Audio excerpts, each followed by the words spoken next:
Welcome to the Property Couch, where each week you get to listen to two of Australia's leading property experts. Bryce Holdaway, co-host of Location Australia on Foxtel's Lifestyle Channel, and Ben Kingsley, Chair of Property Investment Professionals of Australia, and the 2014 and 2015 Property Investment Advisor of the Year.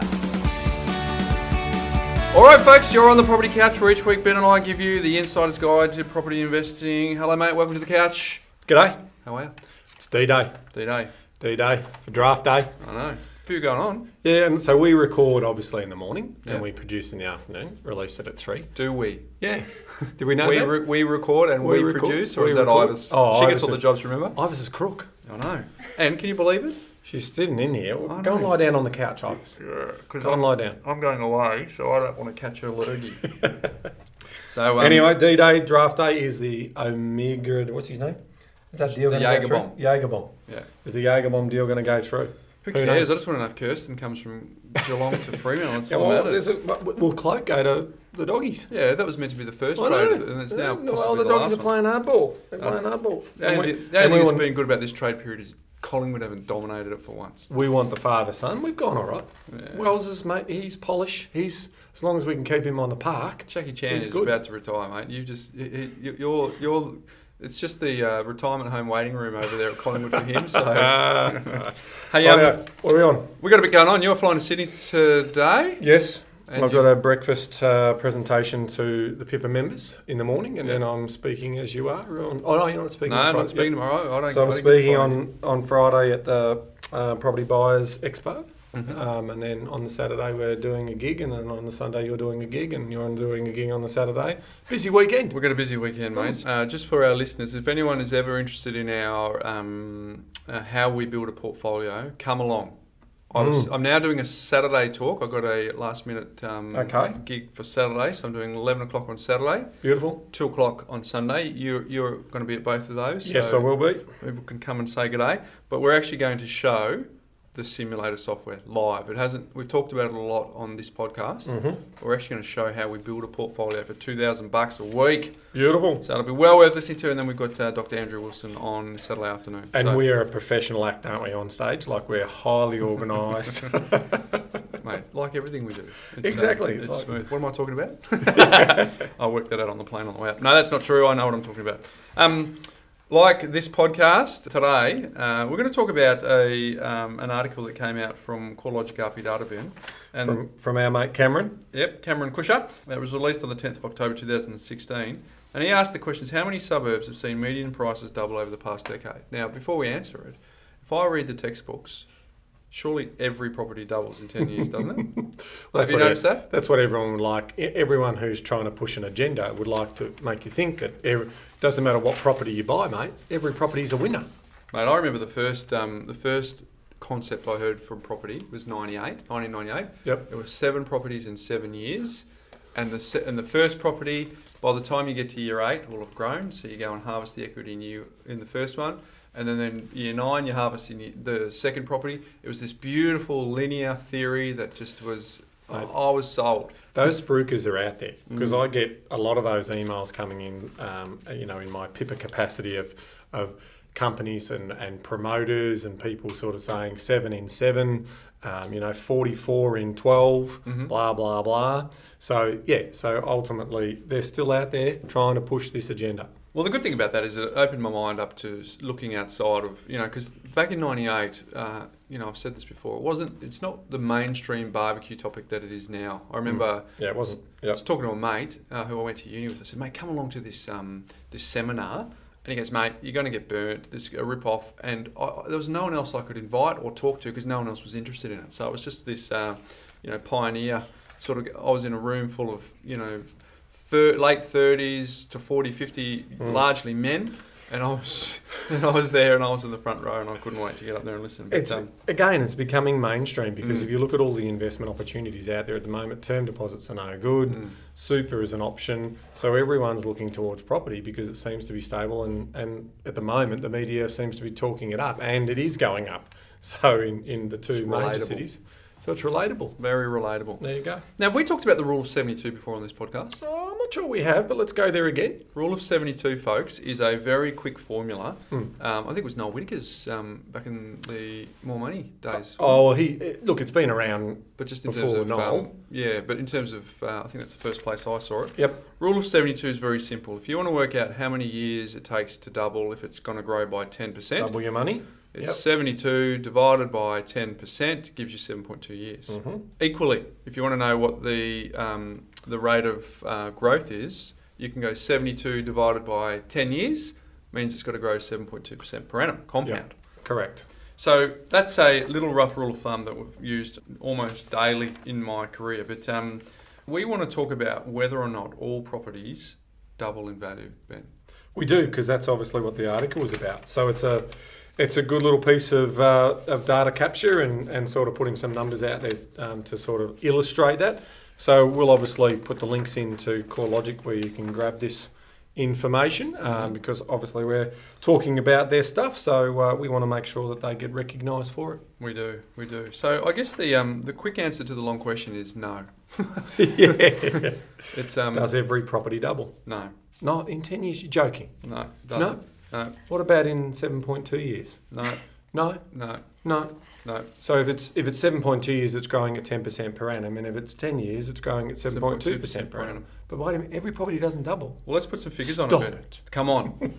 You know. Come on. But I guess the important point of what we're trying to labour on here is there are some properties that do. Yeah. That's probably, when we were talking about 10% unemployment, it means 90% employment. Well, if not all properties double in value, there are some that do. So it kind of reinforces, this study reinforces what we've been talking about for 85 episodes, Ben, is that location does 80% of the heavy lifting. Yes, it does.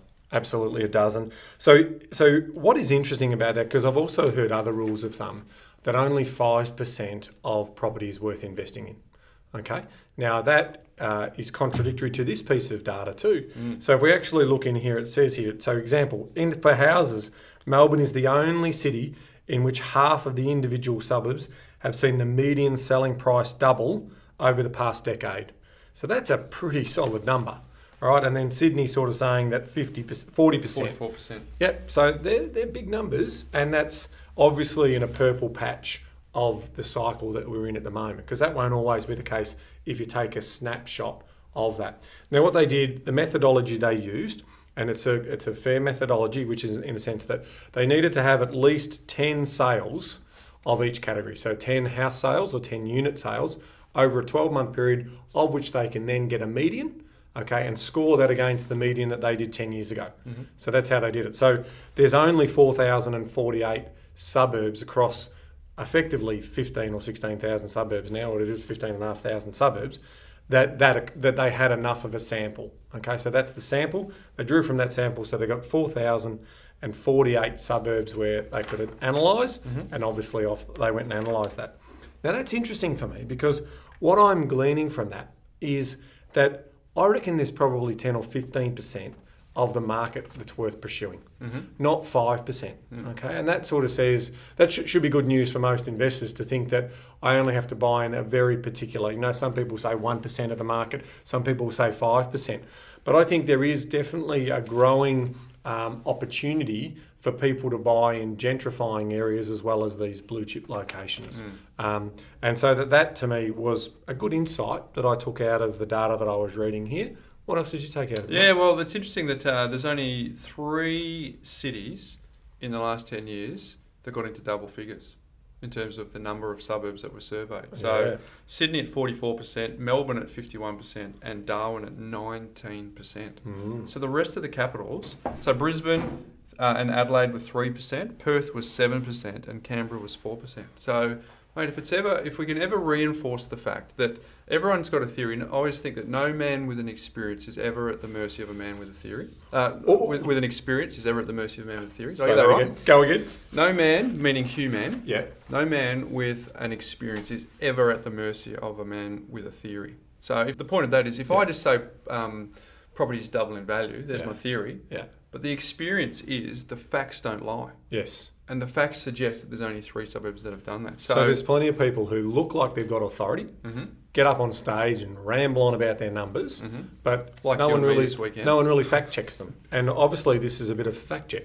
Yeah. in terms of what that looked like. So it's important I always suggest that when I see clients, they get it around the wrong way. They talk about property first, then they talk about suburb second, and then hopefully they talk about strategy. We want to flip that on its head. We want to talk about strategy first, suburb second, and property third. And this undeniably backs that up. It does. It proves that not all properties are created equal. Now, if you're new to this podcast, get back to the start, listen to the journey that we take you on, the educational journey that we take you on, because that's what it's about. It's about saying, we're reinforcing the point that you need to select the asset right. There's a massive opportunity for greater wealth if you do your research and you get the right location first, which does 80% of the heavy lifting, and then you execute on the right type of property in that location. And obviously the caveats that we have in our models, try and avoid high density or areas where there can be quick oversupply, meaning, high density apartments we avoid.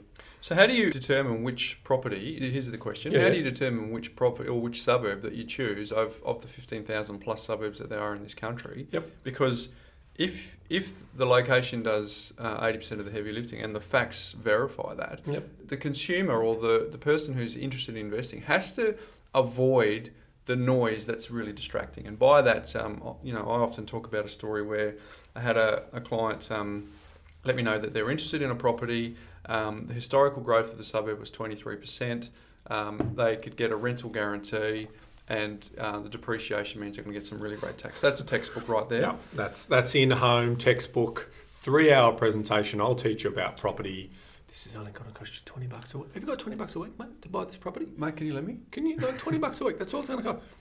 Look at how much tax I'm going to save you. The important point is that it's seducing. 23% growth. Correct. And you've done a video on fool's gold. And I think it ties into this because if the suburb was a paddock 2 years ago and then it gets subdivided and turned into a housing estate, it can skew the numbers and make them look very, very healthy. So whenever we have a look at a property, we backtest the property performance for as far back as we can possibly go. Every sales history on that property we look at.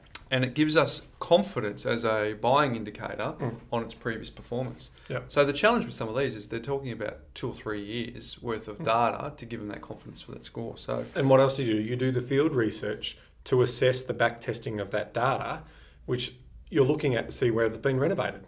Because in some cases, some of those numbers could also adjust that. So, you should never, buy just off the back testing. That's the skill of the BA, the buyer's agent who's going out there, and it's potentially the skill of, an investor who wants to do it themselves, who's going in and having a look at that property and saying, okay, it's 80 years old, it's definitely had some refurb, and how much or how often has it been refurbed, and what percentages of that growth is to do with the improvements of the asset. Now that asset's still improved, and it says to me it's obviously going to be tested for emotional appeal, the owner-occupier appeal in resale. And we've talked before about when you're renovating for profit, you want to try and get $2 for every $1 you put in. So you can still make money out of improving the asset. And that's potentially what some people have done over the journey. So we need to look at that and make an observational assessment as to whether it's a buy or whether it's a pass. So not all properties are created equal is probably the key point there. Ben, the other thing to think about too is of all the cities that have had some that doubled, only Hobart was the capital or the capital city that hasn't. Yeah. But every other city did. So what you can glean from some of this data is a couple of things. One is it's just don't blindly rely on putting your name on a title is the only thing you need to do. And secondly, if some of these suburbs or some of these cities who haven't had a lot of doubling suburbs in the last 10 years, there could be an opportunity. Because we know that in every city, the principles that we talked about on this podcast, the principles we talk about in this book can be overlaid in any city. Yeah. So you could use that as a counter-cyclical argument to go and find the gems in some of the other cities, which kind of goes on a bit from what we were talking about last week. I think it leads also into the story around, like, no disrespect to our Taswegian friends. Yeah. Is that a sign off? But it's a regional. it's a regional city. Let's be honest. Like, you know, there are bigger regional cities on the mainland compared to what you see there, which is a good segue. That's good because you've offended everyone else, except you hadn't offended Hobart people. So that's good. So I'm holding off on that just for the moment. But yeah, look, when you've got a negative population growth, it's always going to be challenging. You know, and obviously high unemployment. That's always going to be challenging for income growth, which is a big driver for us. Well, tourism, retail, and forestry is largely what drives the economy. And you know, let's be honest, we'd all love to live in Tasmania if it wasn't so cold. Yeah, I'd eat their food every day of the week if I could. How good is it down there? Spectacular. So that being said, what was the outcomes of the regional stuff was exactly the same thing. Now, if we look back at price history in Hobart, there was one period there where property prices over a 12-month period grew by almost 60%. Okay, now that is a classic case, the same for regional areas where you time the market. So if you can pick when there is pent-up demand and low scarcity, low supply, you're going to potentially be on a winner to get into those markets. So that's what was also found out. So take us through the regional data, Bryce, in terms of what that was looking like. Is there any regional data in there? I think there was, wasn't there? Well, it's more about New South Wales, for example. That's 23% that doubled, and then Sydney had 44%. So it's clearly more in the capital city. Yes. Sydney had doubled from New South Wales as a whole, and that's reflective across both of the tables. And I've also put this up on Facebook and the website so people can have a look at this themselves. But, interestingly, only 85% of the housing markets, what's this, the percentage change in Melbourne for the decade was 85%. So not a single average, and we're not buying average. No, we're not. But not a single average across any city, across any household type, whether it was houses or units, none of them had doubled as an average. So again, reinforcing our point. And that would be incredible if it did, because the reality is the law of averages said there's got to be high numbers and there've got to be low numbers. So there's going to be some suburbs in Melbourne that have probably only done 4% compounding return over that time period. But there are others that we know in our data, in our research, that have done in excess of 10% double digit. So it does reinforce that just because not every property price doubles like that, we go back to the main point, is that there is a real differential between quality assets that give you great returns and the not so good ones that give you poor returns. And the job is of an investor, whether it be share market, because you're not buying the share market, you're buying the company, and it's the company's perceived valuation of what people think it's worth. So if you find a great company and you understand their unique point of difference and you understand the market that they're playing in and you understand how well they're managed, same for property. If you understand the science of property, which is owner-occupier appeal, scarcity, human interest, human behaviour, all of those things, the economic drivers, the supply-demand drivers, you put all of that together and you can build predictive outcomes, or you can improve the probability of getting the right location that you're going to see an outperform result.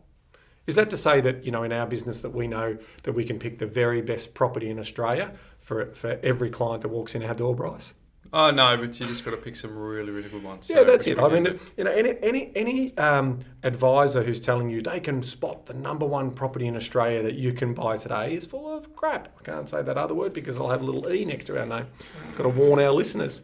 So that's the reality. I call bull dust on that because bull dust. I love it. You basically want to make sure that they're telling the truth. Yeah. And anyone who says, this is the best opportunity, you can't miss it, this is the only one that's available, bull dust. The biggest rookie error that anyone makes is to pour more time on the property than they do on the location. And I know that for a fact because I did it very early on. Yep. I thought the property was all about the property.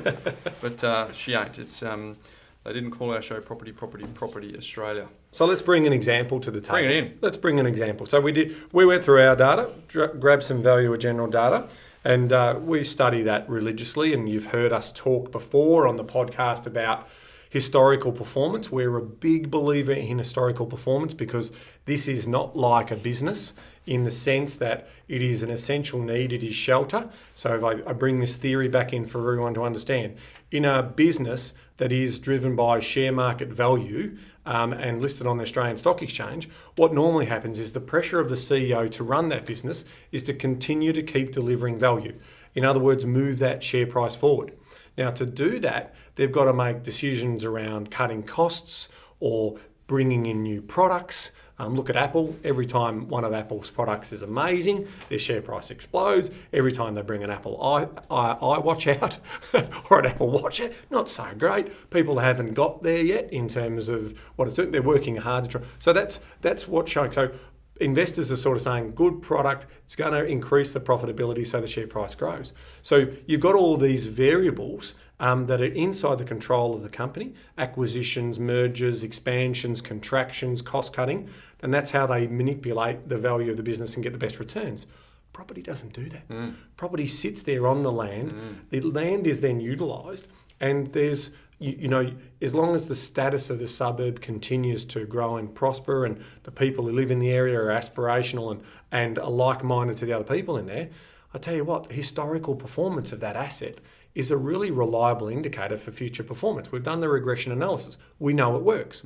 So let's talk to that story. Because it's a good point. It's just human interest, human behaviour. They're the only two things with real estate. And people buy an emotion. Owner-occupiers buy an emotion, and investors should get on their coattails.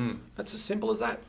So let's go to the data that we pulled out. And if some of you have watched some of our how-to videos on our Empower Wealth website, you may have seen this before. But we basically went back to 1974, where we've got Cranbourne and we've got South Melbourne. Now, take yourself back in time, 1974. South Melbourne was basically similar to Port Melbourne. She was a workers' cottages area. She was the lower socio-demographic.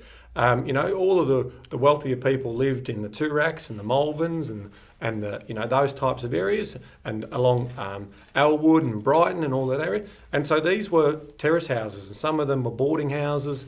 The labourers on the wharves and all of that would live in these areas. Workers' cottages. And so back in 1974, your median house price in South Melbourne was what, Bryce? 18,700. Okay. I'll buy 2 on my credit card. Right now, if I could, I'd go back and buy 30 of them. Now, Cranbourne, on the other hand, was, back in 1974, we had the Eastern Freeway and the Southeastern Freeway. These roads actually worked. There wasn't congestion and it wasn't an hour and a half commute for 5 kilometres. It was ridiculous. These roads, beautiful. I could go back to my picket fenced, my quarter-acre block or whatever it be, and basically I could buy in Cranbourne for $22,500. So that's 1974. Fast track to the end of 2015. And what's the damage now, mate? What can I buy in South Melbourne for a median price? Mate, I reckon you'd have to part with about 1.28 million. 1.28 million. So from 18,700 to 1.28 million. That's and compounding in excess of 10%. Rightio. And then how much can I buy a median house price in Cranbourne now? Well, you get a bit of change out of 1.28 if you're in Cranbourne. How many can I buy? Quick math tells me what I can buy. What, about 3.5. So 355,000. Yeah. So it's gone from 22,500 from 1974 to 2015 versus 18,700 to 1.28 million. It's a in principle demonstration about location doing most of the work. So the compounding return over that period, if you average that out, it's a little over 6% for Cranbourne, and it's over 10%. So as a percentage term, it's a difference of about 4%. Yeah, which is a number that you can't really put in context. But as a dollar value, we're talking close to $1 million difference, $900,000 difference. Yeah. And you come back to the point around the rule of 72. So if that's been growing at greater than 10%, every 7.2 years, it's doubling in value. Yep. So, we've come in here and we agree with Cameron and the team at CoreLogic, RP Data, and we know that the vast majority of properties, call it effectively 85% of properties, don't necessarily have that long-term amazing capital growth. But the other 10 to 15% potentially have the character, the location ability to potentially do that. But is that possible, mate? In that time, we've actually had a recession we had to have. We did. We've had an oil crisis. We've had an Asian crisis. Yep. We've had interest rates being that's impossible, isn't it? With all of those external things going on, that's impossible for that to have happened. Share market crashes. So that's playing the long game. We talk about that. Look, there is absolutely a science to when you want to get into these markets. But if you're playing the long game, doesn't matter when you get in. But if you want to be even more precise, then you chase this. Now, not every investor can go out and pay 1.28 million for a property. So what are all the other, normal Australians, what do we have to do to basically get into the market? Well, we need to look for areas that are gentrifying. So maybe they are the 7 to 15 kilometre radius from capital cities, and they are moving from what we would call green chip to blue chip locations, because they still offer convenience, they still might offer ease of access to the city, close proximity to rail and to major arterials that can get them to working environments where they can earn those six-figure salaries. And that's a good point you make, because there's always been this, we've even talked about it, the 10 kilometre radius. That now will shift over time just for the sheer number of people that are coming into the city. Correct.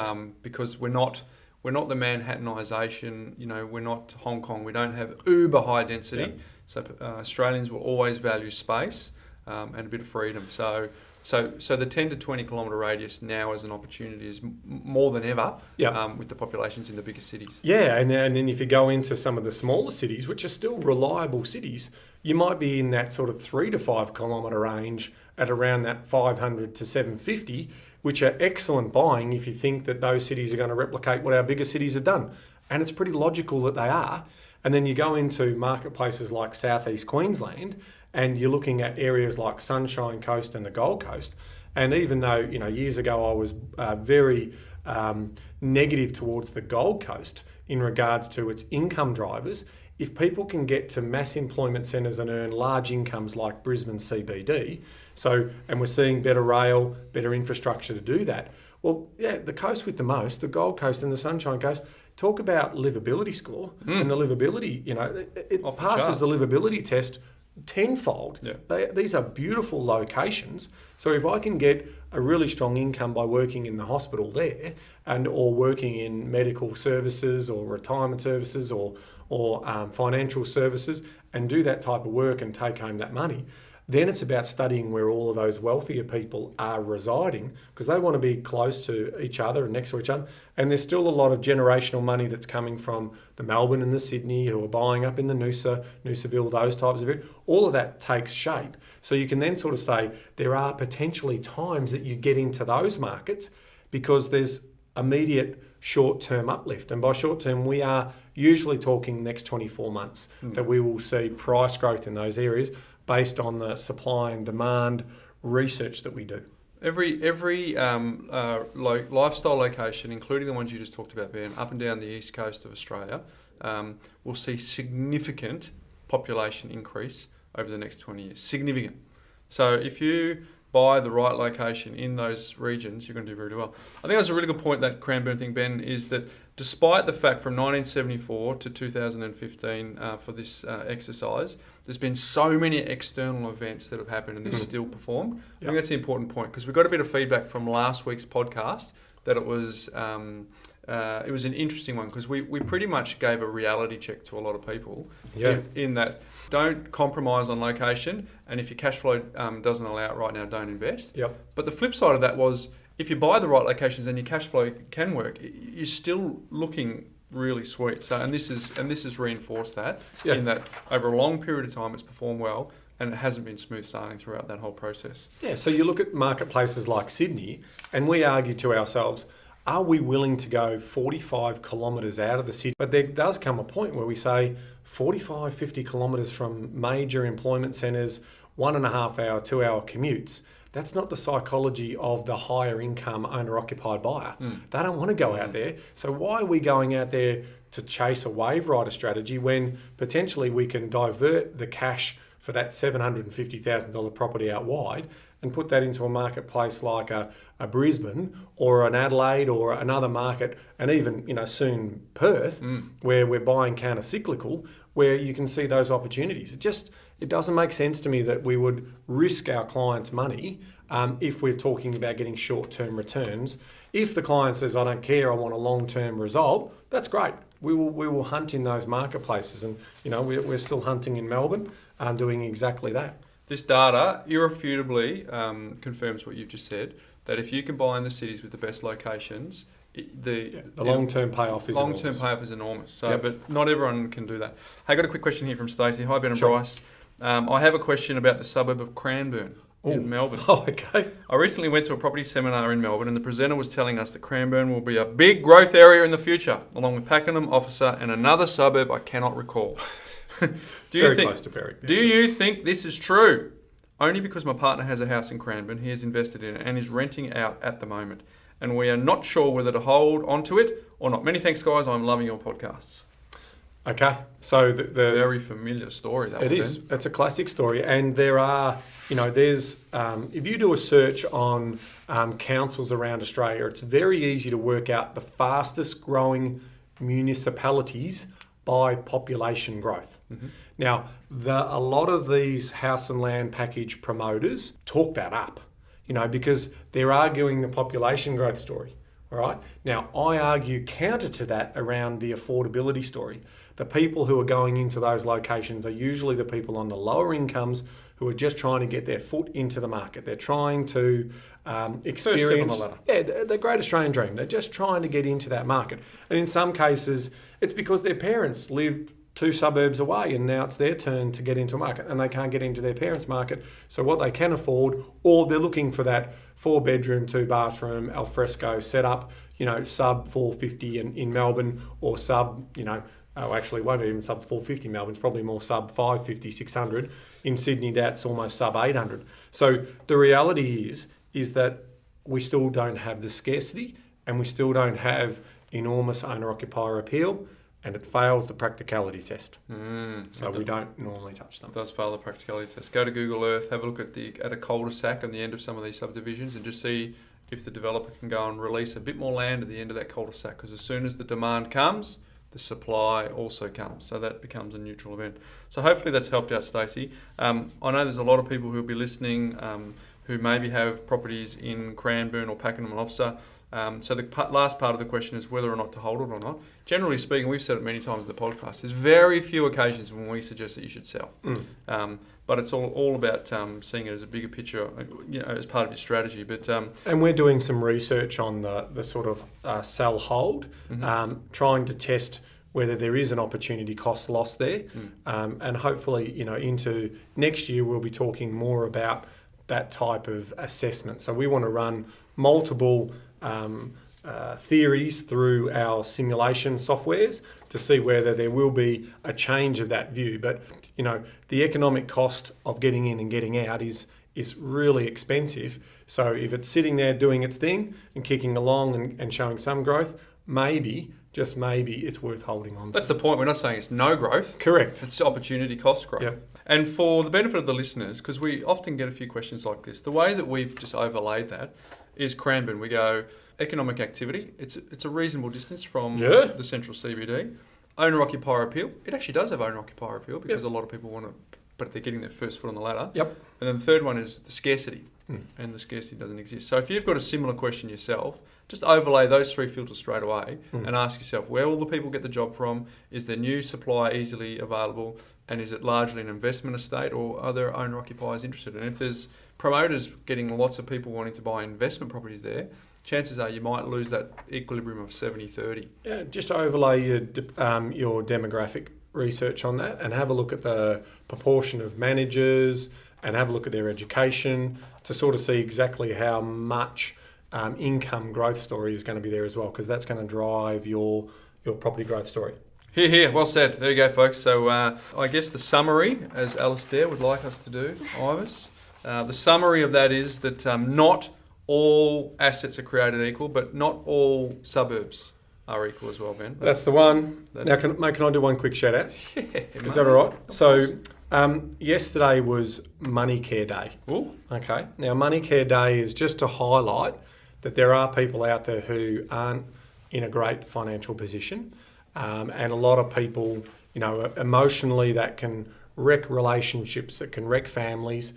Some of it is the doing of, obviously, the individual, and in other cases it's circumstances like health issues that has put them in that particular situation. So what the Money Care Day is all about is just highlighting that there is help out there. Okay, so there are people known as professional financial counsellors. Okay, so not financial planners, because obviously they charge a fee, but these financial counsellors work for Salvation Army or some of the other Anglicare and also some of the local councils have these types of facilities. So for me, it's just an eye-opener. We obviously get a lot of people listening to the podcast, which is brilliant, and we're talking about wealth creation. And in some cases, that can potentially build frustrations for those listeners who haven't quite got their financial situation right. So we're talking about people who are in a lot of debt, and bad debt being credit card debt, may have creditors circling. There is help out there for you. Don't think that it's the end of your lives financially or your ability to build wealth. It may not be. And those people do an amazing job. They sit down with you, look at your budgets, try and work out where there is an opportunity to get back on track, potentially reach out to the creditors, set up payment plans, those types of things. So a huge opportunity for those people who aren't quite ready to invest and I'm talking, in distress, not someone who can't save money. There are people out there, your accountants, obviously our Money Smart system is available for people like that as well. So I just think it's really important that we highlight that we care about all society and we want to make sure that everyone can go on to a better financial future. Because we do have listeners who write into us to say that they are aspirational listeners. We've got quite a lot of them that say, look, I'm trying to learn from you guys and implement some of this stuff, get my house in order so that I can actually have that ambition to invest. We've got a lot of young people who aren't in a position to invest and they're trying to get their house in order. Well, that's a really good initiative for you, mate. It's not true what everyone says about Ben. He's a good bloke. Who says that?